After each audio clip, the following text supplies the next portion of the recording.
Shalom saudara-saudara yang terberkati di dalam Tuhan Yesus Kristus. Kiranya anugerah damai sejahtera dan sukacita dari Allah Bapa senantiasa ada di dalam seluruh hidup kita. Saudaraku, mari kita berdoa sebelum mendengarkan renungan firman Tuhan. Bapa, malam ini kembali kami datang ke hadapan-Mu dalam doa dan ucapan syukur. Kami bersyukur buat sepanjang hari ini yang telah kami lewati dengan baik, dan kami bersyukur karena tangan-Mu menopang dan melindungi kami. Saat ini kami akan memulai saat teduh. Kami menyiapkan hati kami untuk menerima berkat firman-Mu yang akan berguna bagi kehidupan kami. Berbicaralah ya Bapa, dan kiranya Roh Kudus menjamah dan mengurapi kami, sehingga kami bisa mengerti kebenaran firman-Mu yang sebentar lagi akan kami dengarkan. Dalam nama Tuhan Yesus Kristus, kami berdoa dan mengucap syukur. Amin. Saudara yang terkasih, meskipun kita sudah diselamatkan di dalam Kristus dan menjalani kehidupan kekristenan kita di dalam komunitas yang baik, tapi seringkali kita masih melakukan dosa-dosa yang membuat hati nurani kita merasa tertuduh dan kita merasa kotor akibat dosa-dosa kita. Dalam renungan firman Tuhan malam ini, kita akan belajar bagaimana Tuhan memandang kekotoran kita dan apa yang Tuhan lakukan terhadap kekotoran kita. Pertama-tama, mari kita membaca Kejadian 2 ayat 7. Ketika itulah Tuhan Allah membentuk manusia itu dari debu tanah dan menghembuskan nafas hidup ke dalam hidungnya. Demikianlah manusia itu menjadi makhluk yang hidup. Tuhan Allah membentuk manusia dari debu tanah yang kotor. Barangkali ini adalah kekotoran pertama yang disentuh oleh Tuhan, tapi Tuhan tidak terganggu dengan hal itu. Malahan Tuhan menghembuskan nafas hidupnya ke dalam manusia. Kemudian dalam Yohanes 9 ayat 6-7 kita bisa membaca demikian. Setelah ia mengatakan semuanya itu, ia meludah ke tanah dan mengaduk ludahnya itu dengan tanah, lalu mengoleskannya pada mata orang buta tadi dan berkata kepadanya, "Pergilah, basuhlah dirimu dalam kolam Siloam." Siloam artinya yang diutus. Maka pergilah orang itu, ia membasuh dirinya, lalu kembali dengan matanya sudah melek.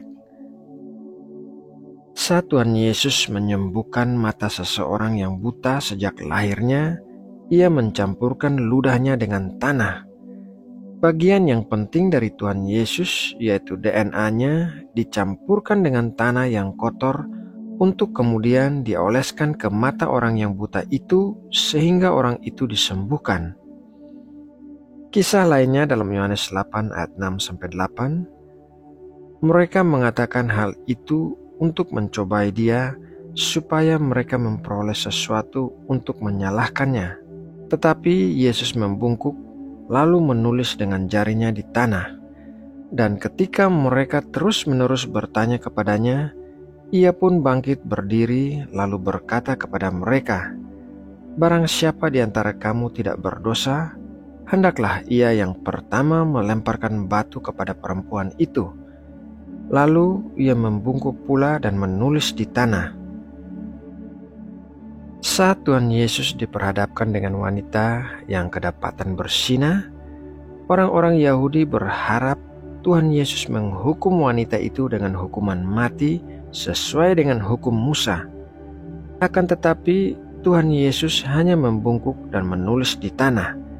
Jari Tuhan yang telah membentuk dunia dan alam semesta, tangan Tuhan yang menopang dunia menulis di atas tanah dan membuat orang-orang Yahudi tidak jadi menghukum wanita yang bersinah. Kemudian dalam peraturan yang ditulis Musa mengenai perkara cemburuan, apabila seorang suami mencemburui istrinya, dia membawa istrinya ke hadapan imam besar, dan imam besar itu akan melakukan sesuatu untuk menguji apakah istri itu benar-benar telah berselingkuh atau tidak. Mari kita baca dalam Bilangan 5 ayat 17. Lalu imam harus membawa air kudus dalam suatu tempayan tanah, kemudian harus memungut debu yang ada di lantai kemah suci dan membubuhnya ke dalam air itu. Air kudus dicampurkan dengan debu yang ada di lantai kemah suci dan istri itu harus meminumnya. Bilangan 5 ayat 27-28. Setelah terjadi demikian, apabila perempuan itu memang mencemarkan dirinya dan berubah setia terhadap suaminya, air yang mendatangkan sumpah serapah itu akan masuk ke badannya dan menyebabkan sakit yang pedih, sehingga perutnya mengembung dan pahanya mengempis, dan perempuan itu akan menjadi sumpah kutuk di antara bangsanya. Tetapi apabila perempuan itu tidak mencemarkan dirinya, melainkan ia suci, maka ia akan bebas dan akan dapat beranak. Saudaraku, dari sekian banyak ayat Alkitab yang telah kita baca, kita bisa mendapati adanya hal-hal kudus yang dicampurkan dengan tanah atau debu tanah. Hal ini memberikan gambaran tentang kasih karunia Allah bagi kita manusia yang kotor, yang terbuat dari debu tanah. Ia yang Maha Kudus bahkan bersedia untuk tinggal di dalam kita. Jadi, saat kita merasa tertuduh dengan kekotoran kita dan merasa tidak layak untuk bisa menghadap Allah, maka ingatlah bahwa Allah tidak terganggu dengan kekotoran kita. Ia telah menyediakan jalan keluar bagi kita, yaitu melalui kekudusan Tuhan Yesus yang menjadi anugerah kekudusan bagi kita.